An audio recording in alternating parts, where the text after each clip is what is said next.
Buenos días, soy Ibrahim López Piñero y junto a todo el equipo técnico y de producción le doy la más cordial bienvenida a Entrevista Venevisión. Hoy en estudio vamos a conversar con la profesora Ana María Alves, economista. Bienvenida, profesora. Muchísimas gracias. Hoy vamos a analizar la economía nacional. Hay expertos que prevén una caída de 1% en el Producto Interno Bruto y una inflación para final de año de más de 135%. ¿Qué opina usted al respecto y qué significa esto en términos sencillos? Bueno, fíjate, la economía es muy sensible y es sensible a decisiones que muchas veces no son del campo económico. Entonces las decisiones desde el punto de vista político, desde el punto de vista internacional, van a afectar a la economía. Efectivamente Venezuela viene sintiendo, ¿verdad?, la caída del auge o no el auge, porque no es auge, pero de la recuperación económica a partir de noviembre del año pasado. Bueno, ¿por qué? Bueno, porque esto cambió el presidente de los Estados Unidos, hay un presidente de los Estados Unidos nuevo, tiene una forma de hacer política desde los Estados Unidos y efectivamente nosotros acaban de suspender la licencia 41, que es la licencia que le permitía a Chevron trabajar en Venezuela, con el petróleo en Venezuela, y eso hay una estimación de una pérdida de la producción nacional para este año en petróleo entre el 25 y el 30%. Entonces, nosotros, ahí las cifras son variadas, porque si te vas a la OPEP consigues una cifra, si escuchas a otros actores hablando del petróleo en Venezuela, las cifras están sobre 1 millón de barriles diarios, 1.050.000 barriles diarios, alguien más conservador dice 980 barriles diarios, pero en promedio nosotros estamos produciendo 1 millón de barriles diarios. Entonces, con la no operación de Chevron en Venezuela, nosotros estaríamos perdiendo aproximadamente entre el 25 y el 30% de esa producción, o sea que nosotros de 1 millón estaríamos bajando a 700 barriles diarios. La economía de Venezuela está ligada a su corazón al petróleo.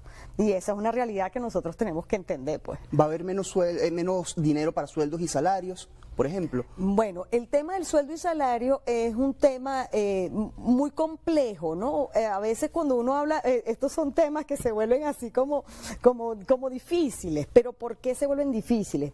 Fíjate, una cosa es el ingreso de las personas y otra cosa es el salario. El salario está descrito por ley, está en la Constitución, o sea, el salario es todo lo que nosotros conocemos como salario.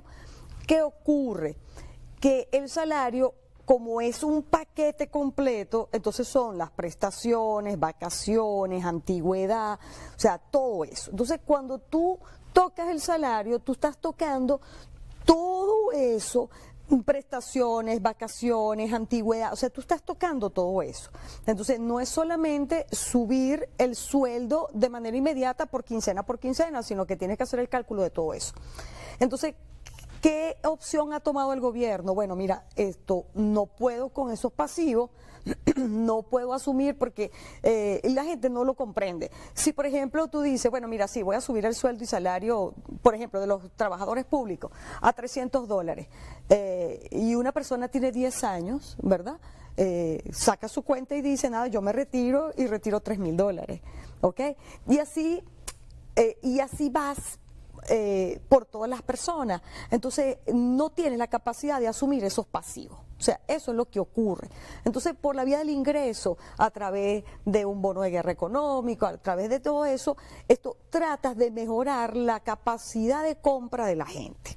Ahora, cuando tú mides la capacidad de compra de la gente desde el año 2013, porque nosotros empezamos a tener problemas económicos a partir del año 2013, que es cuando empieza a bajar el Producto Interno Bruto, es cuando empieza a bajar la producción petrolera, es cuando se empieza a incrementar la inflación, es en el año 2013, nosotros tenemos aproximadamente 11 años. Con un pueblo que ha aprendido a superar la escasez, ha aprendido a superar la inflación, la hiperinflación, o sea, de verdad que nosotros somos un pueblo extraordinario. Para este año había un escenario planteado por los economistas con la licencia 41 que le permitía operar a Chevron en Venezuela. Ahora que está la licencia 41A, que es la que revoca ese acuerdo petrolero, hay otro escenario distinto. ¿Podríamos hacer una comparación entre esos escenarios? Claro, lo que decíamos, mira, la economía es una ciencia. Y la economía estudia la relación, la escasez, estudia la relación entre los recursos escasos y los fines múltiples. Cuando nosotros vamos a los recursos, nosotros hablamos de tus ingresos, o sea, la capacidad que tú tienes para producir ingresos. El corazón de la economía venezolana está ligada al petróleo. Y está ligada al petróleo, imagínate, desde 1900. Nosotros tenemos 120 años produciendo petróleo. Nosotros en la Segunda Guerra Mundial éramos el segundo país exportador y de petróleo en el mundo, el segundo. El primero era Estados Unidos, después estábamos nosotros. Entonces, ¿qué ocurre? Al tú revocarle la licencia a Chevron, tú dejas a Venezuela sin 300, 400 barriles de petróleo diarios. Entonces, eso nos minimiza nuestro ingreso, pero además, entonces, no es solamente que te minimiza el ingreso, sino que para poder comprar repuestos, para poder comprar tecnología, para poder, o sea, para sostener la industria petrolera, porque un pozo petrolero no es un huequito que tú abres, no, hay toda una tecnología aplicada allí y no es solo al pozo petrolero, al conjunto de los pozos petroleros.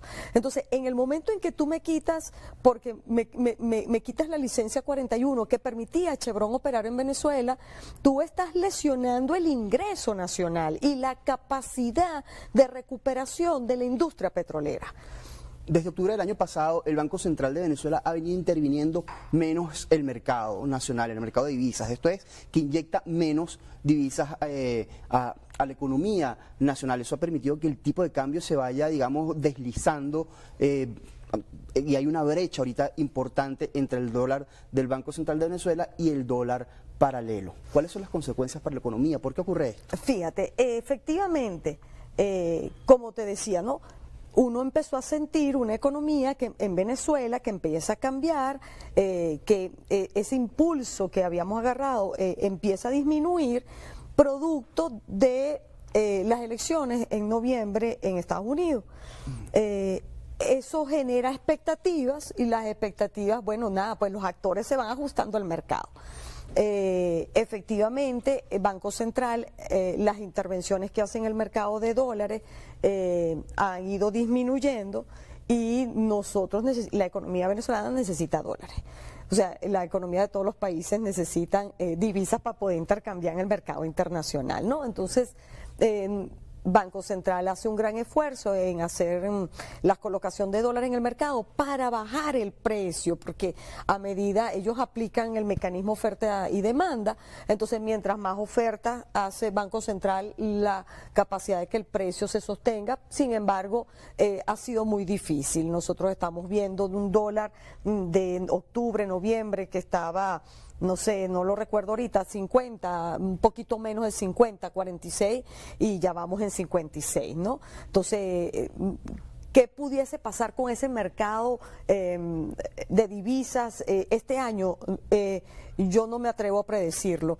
Lo que sí sé es que nosotros, el Producto Interno Bruto, sin esta licencia, estas sanciones van a disminuir la producción de petróleo fácil, 300 barriles diarios, y eso va a hacer que tengamos menos divisas para el mercado. La cesta de la Asociación Nacional de Supermercados y Autoservicios, de ANSA, se ubicó en el mes de febrero en $272.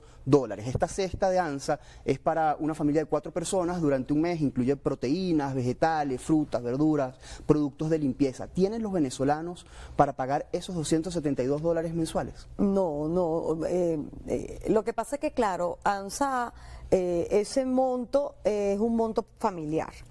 Entonces, seguramente en una familia donde por lo menos trabajan 2 personas, pueden fácil hacer aproximadamente $300, ¿no? pero no solo de pan vive el hombre. Entonces, sabes, hay un montón de servicios asociados a escuelas, servicios asociados al internet, servicios asociados a la electricidad, al pago de la factura.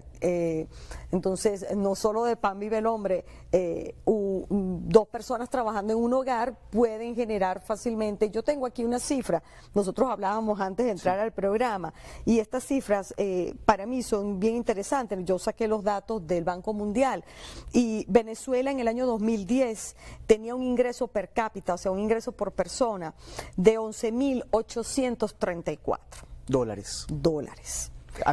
Anuales.